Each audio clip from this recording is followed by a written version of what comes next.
Hello global family. Tuturo ko lang sa inyo kung paano mag-change, kung saan kayo pupunta 'pag mag-change password. Ito, halimbawa nasa loob na kayo ng account niyo.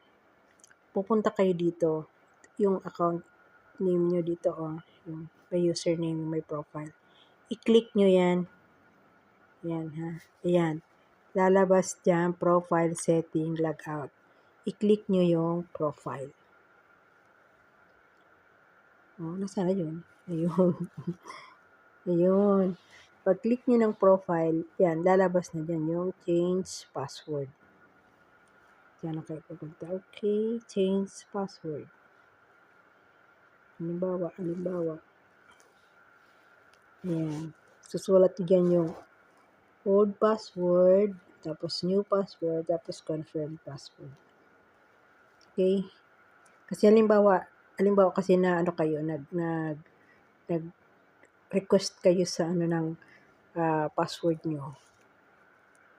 May bibigay sa inyong password. So, dapat palitan nyo yun para kayo nakakaalam. So, siyempre, alam nyo na yung password, nakalagin na kayo, yun ang gagawin nyo. I-change password nyo na. Dito na kayo pupunta. Okay?